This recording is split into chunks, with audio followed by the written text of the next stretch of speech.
Ignition sequence starts. 6, 5, 4, 3, 2, 1, 0. Liftoff. We have a liftoff.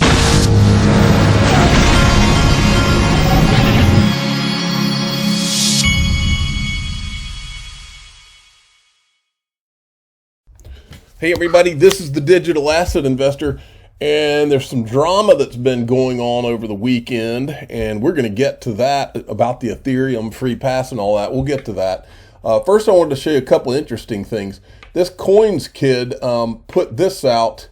XRP on the monthly coiling up, holding the 21.618 target $4.50.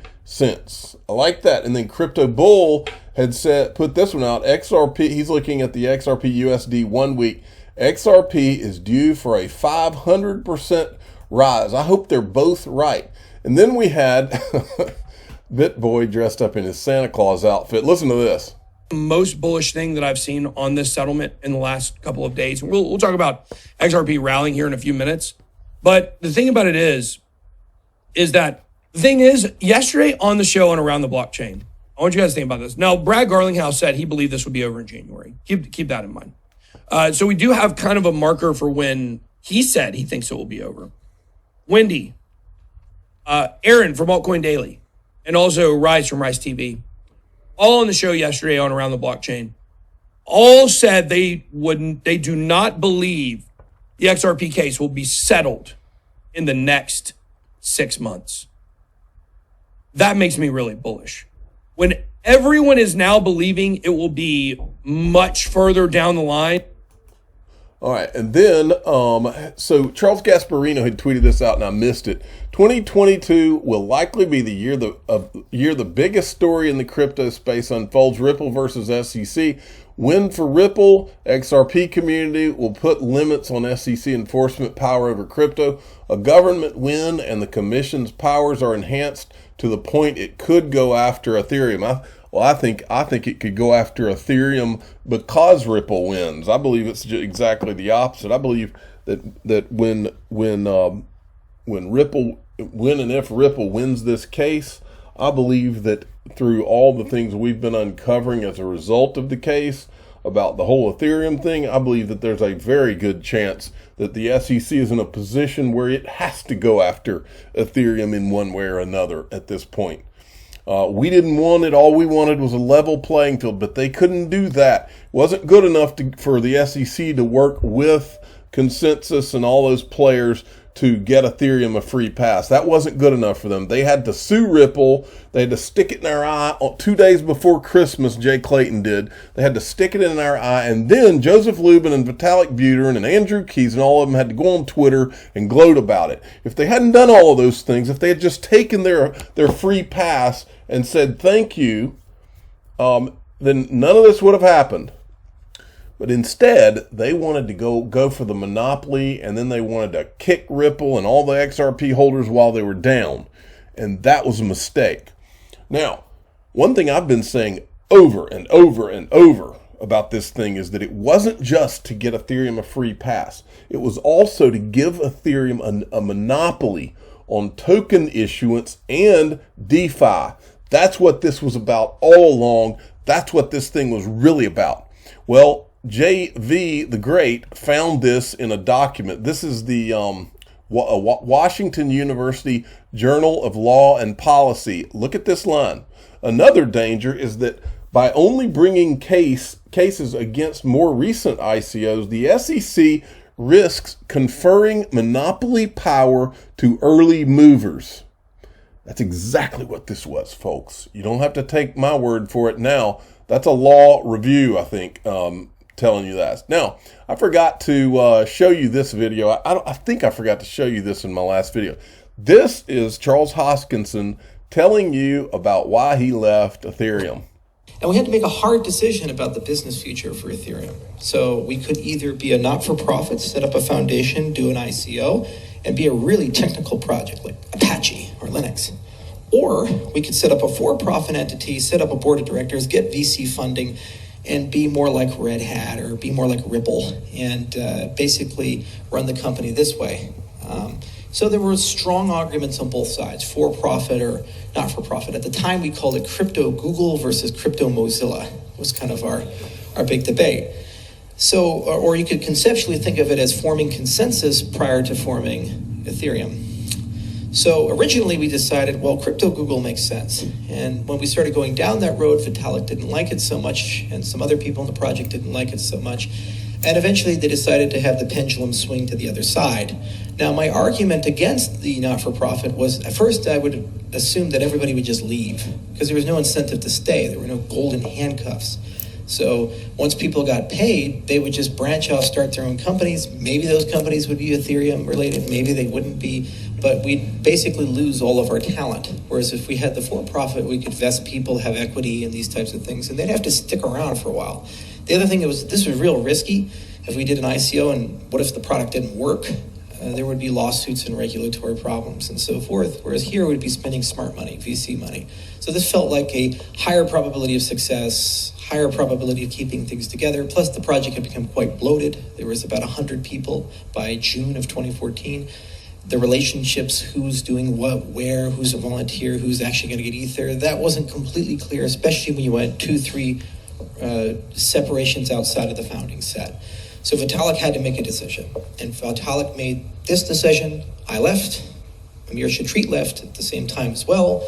Shortly thereafter, Anthony left and Joe left. Joe formed Consensus. Anthony formed Decentral. Amir does lots of consulting. Mihai formed Akasha. Then the tech side started leaving. Gavin left and created Parity.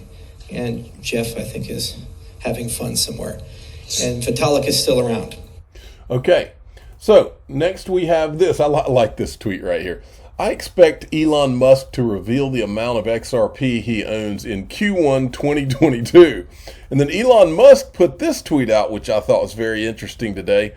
Let's make the roaring 20s happen. I hope he's got something up his sleeve.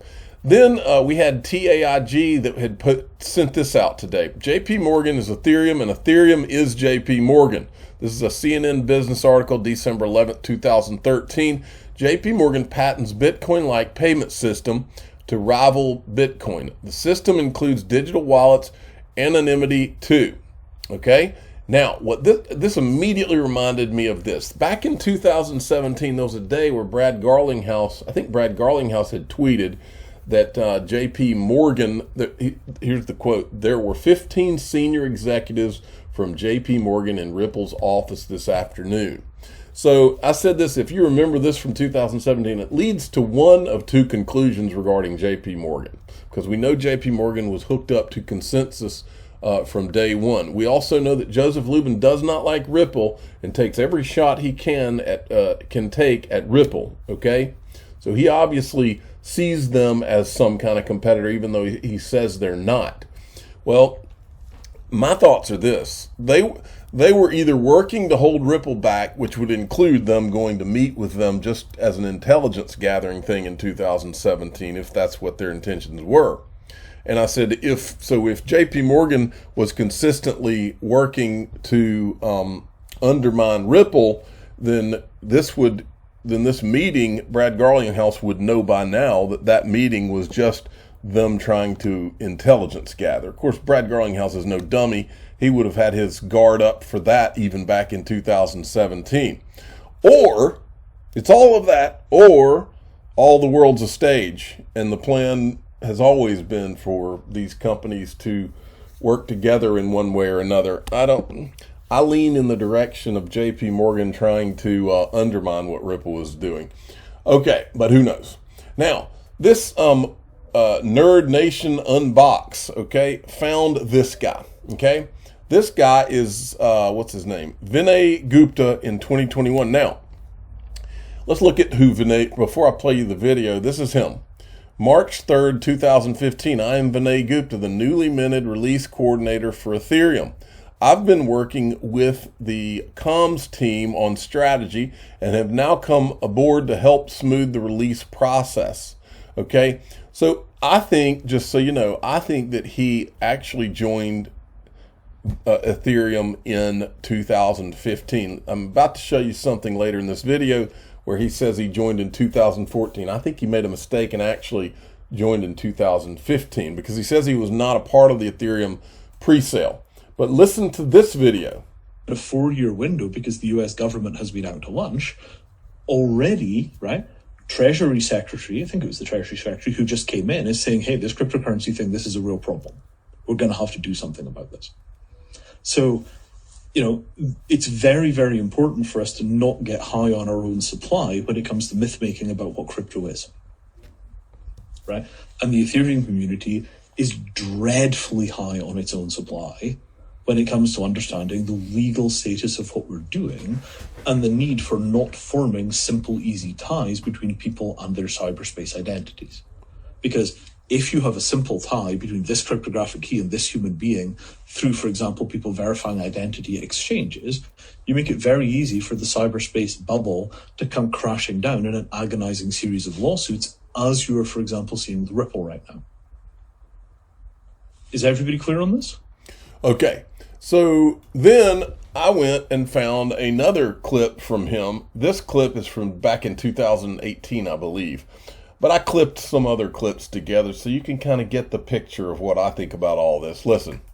We got Ethereum, and we got all these altcoins. Yes. Some are tokens, some are utility coins. Yeah. Where are we going with this? Is this going to be the next market for everything to trade until all the assets are going to be tokens or coins, shares? Well, right. The hard questions. So, first thing is, an awful lot of people are going to go to jail, right? To jail because they... Well, I mean, okay, the SEC doesn't send people to jail, they just issue enormous fines. Yeah, fines. But a lot of people are going to get enormous life-changing fines, and probably a bunch of them will get done for other kinds of fraud. And there's going to be an enormous cleaning out of that entire process. A person can buy from any number of different identities. We may limit the size, the unit size of a sale, just to make it easier to disguise. It's like governance to talk about, which is the idea. Essentially, let's make sure we get these models right, so we don't end up in the same place 15 years from now, and then instead of Mark Zuckerberg, it's whatever Vitalik in front of Congress or something. Or I don't know. You guys are looking to incorporate and do this out of Switzerland, and you're purposely you live in Canada, right? Yes. And so you're purposely not doing it in Canada, and you're purposely not doing it in the U.S. A large part of that is regulatory reasons. Okay. So with Switzerland, they have a very long and established tradition of, first of all, very friendly banking laws. Also a tradition of stability. So it's not like some tiny tax haven that's going to turn against us the moment that the U.S. government wants them to. Of every single word on the page redacted, and there's pages of it. This is your transparent Securities Exchange Commission. Holy moly. First thing is, an awful lot of people are going to go to jail. All right, so there's that. And then he was in a dialogue, this same guy. So after they had posted one of the videos of him, this guy was in a dialogue here on Twitter. He says, I told the lawyers at the time, this is going to cost me tens of millions of dollars. I was very clear on that, but I knew that in the ecosystem to come, there would be excellent conditions to generate wealth with lower risk to my long-term plans, longer and slower, but safe. And then TAIG came in and asked him about this, what Joseph Lubin had said about hiding whale purchases. And then he replied again. He said, no idea about anything that happened in the pre-sale. I joined the team long after that was completed. I joined in late 2014. I was expecting a crackdown, but using the SEC as a big stick, it never happened. I was wrong. I don't think he was wrong. I think he was right. I think that the way this unfolded, nobody saw coming when they decided they would try to stick it to Ripple, even though they gave Ethereum a free pass and knew it. So then TAIG says, hey, okay, thank you again for your reply. You're dealing with a community that had their funds obliterated by conflicts of interest between the SEC and Ethereum, so we are chasing down everything. Could you explain exactly what happened? And then he said, yes, sir. They give him the John Deaton, these are the facts, and they are not in dispute. He says, so you folks lost a ton of money in XRP in essence. No, actually, that's not the issue to me. I mean, yeah, it is the issue, but it's also not the issue at this point. Maybe a long time ago it was. Anyway, I said, no, this is much bigger than that. My understanding is that you were involved in the Ethereum pre-sale. Can you give us any insight into what Joseph Lubin's talking about here? And then he said, joined Ethereum in winter of 2014, long after the pre-sale was complete. Well, I posted these, and I said, this is Ethereum launches July 23rd, 2014. If he joined in winter of 2014, then he would have been there for the pre-sale. I think maybe he meant 2015. Let me do a refresh and see if he's replied to me posting those pictures. Well, turns out he has not replied. Either he's no longer online or he doesn't like those facts that I put down there. It's one of the two. Okay, now, in my last video, I went and showed you how you could file a Freedom of Information Act request if you wanted to find, for instance, Hinman's public calendar. Well, Stuart Young XRP did file a Freedom of Information Act request, and so he's illustrating that you can too. And so I decided that I would post up. Here's the you can file a Freedom of Information Act request here. Example, let's say you thought Bill Hinman's calendar of meetings with consensus while he was working at the SEC should be public record. You would request a copy, okay? Then, it's not just that. This right here may be even more important, folks, because the Inspector General at the SEC, let me show you him one more time. This is the Inspector General. His name is Carl Hoker. His job is to hold the SEC itself accountable. You can submit a complaint against the SEC right here. I believe this might be even more important for all of us and he's got a phone number and everything. This is the guy whose job it is to hold them accountable. We know that what's being done is not right. And so if you want to file a complaint, submit it here.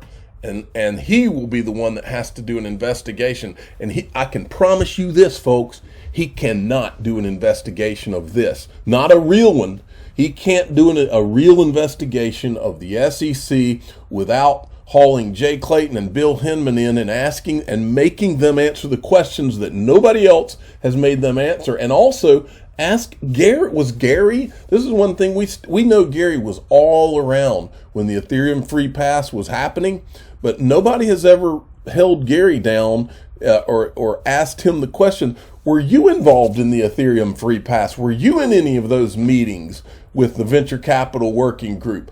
I'll bet you dollars to donuts, to quote Mike Novogratz, that he was in those meetings, that he was involved in those 63 emails that went around. But the Inspector General can go and start looking into this and hold these people accountable.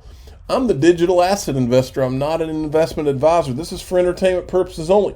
Please subscribe, hit the like button, and tell your friends and family that the Inspector General at the SEC can look into anything that has not been done right and has not protected investors up there.